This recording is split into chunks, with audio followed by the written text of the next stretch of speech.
कर्क राशि वाले लोगों के लिए शनि सप्तम और अष्टम के लॉर्ड होकर के नवम भाव जो कि आपका भाग्य स्थान है इसमें गोचर करेंगे। अब भाग्य स्थान में शनि आपको क्या रिजल्ट्स देंगे, क्योंकि भाग्य से जुड़ाव जब शनि का होता है तो जाहिर सी बात है कि आपके जीवन में जो डेस्टिनी एक रोल प्ले करती है उससे जुड़े हुए डिसीजंस या उससे जुड़े हुए आउटपुट्स आपको मिलते हैं। अब शनि क्योंकि लंबे समय से कर्क राशि वाले लोगों के लिए एक परेशानी का कारण बने हुए थे, क्योंकि अष्टम भाव में थे और अष्टम भाव से जुड़ाव शनि का बहुत अच्छा नहीं माना जाता है। लेकिन जैसे ही नवम भाव में अब ट्रैवल किया है, क्या कुछ रिजल्ट्स देंगे आप सबको, यही हम बात करेंगे इस वीडियो में। नमस्कार, बहुत स्वागत है आप सभी का। मैं हूं आपके साथ भावना शर्मा। शनि के ट्रांजिट की सीरीज में हम लगातार बात कर रहे हैं अलग अलग राशियों के बारे में। ऑल्दो शनि का ट्रांजिट हो चुका है 29 मार्च को, लेकिन हम अलग अलग राशियों के बारे में बात करें क्योंकि ये असर आपको लंबे समय तक दिखाई देगा। लगभग 2.5 साल तक इसका असर रहेगा और खास तौर पर अगर शनि के इस गोचर की बात की जाए तो अस्त अवस्था में शनि ने गोचर किया, 31 तारीख को फिर से उदय हो गए।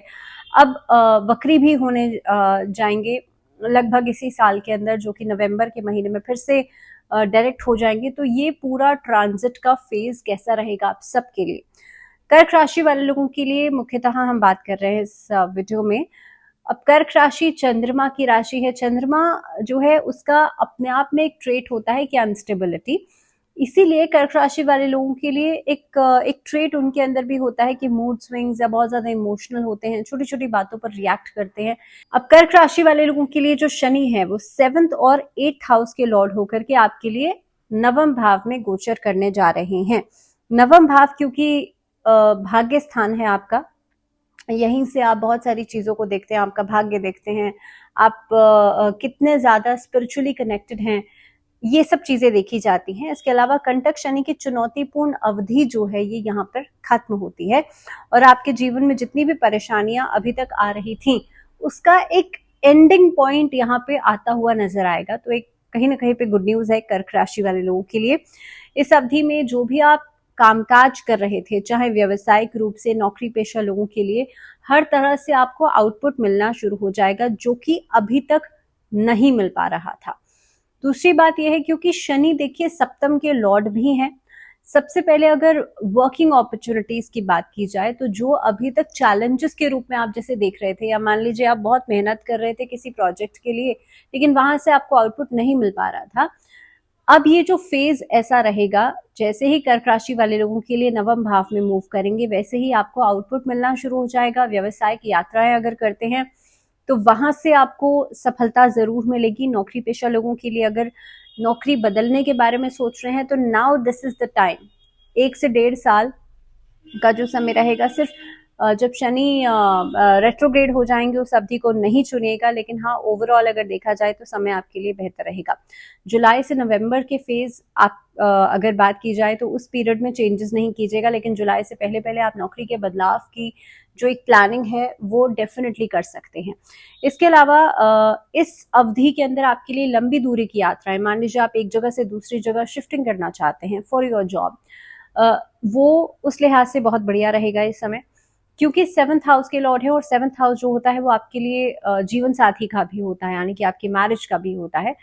जब शनि नवम भाव में चले जाएंगे तो जो भी डिस्प्यूट चल रहे थे, जो भी परेशानियां चल रही थी आपकी मैरिज को लेकर के, वो खत्म होती हुई नजर आएंगी। चैलेंजेस खत्म होंगे, गलतफहमियां दूर होकर के आपका एक रिश्ते में सामंजस्य जो है वो नजर आएगा।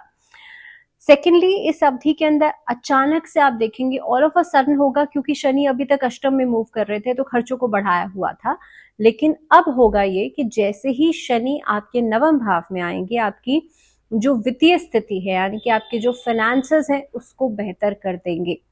फाइनेंसेस बेहतर होते ही आप कोई नया कामकाज शुरू कर सकते हैं। स्टार्टअप्स या एंटरप्रेन्योर्स जो लोग हैं उन लोगों के लिए अच्छा समय दिखाई देता है।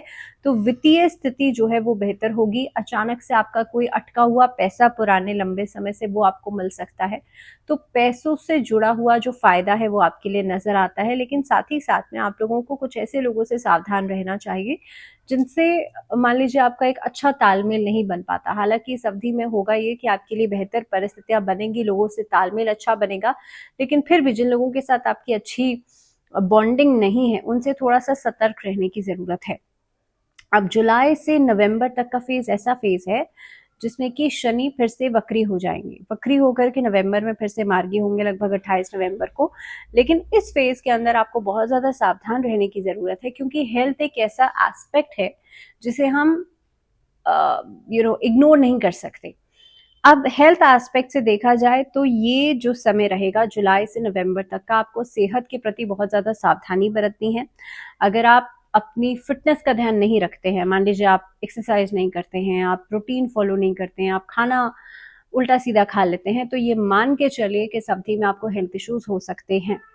और कर्क राशि वाले लोगों के लिए देखिए परेशानी ये होती है कि अगर आपका चंद्रमा भी बहुत अच्छी परिस्थिति में नहीं है तो सिचुएशन ये आएगी कि मानसिक तौर से ये एंजाइटी के रूप में आपको परेशान करेगा, और वही एक ऐसी प्रॉब्लम है जो कि बाकी सारी परेशानियों को बढ़ाएगी। तो इसीलिए सेहत के प्रति थोड़ा सा कॉशियस रहिएगा। रेगुलर रूटीन अपना हर चीज का, फिटनेस का डेली रूटीन जो है वो फॉलो जरूर कीजिएगा।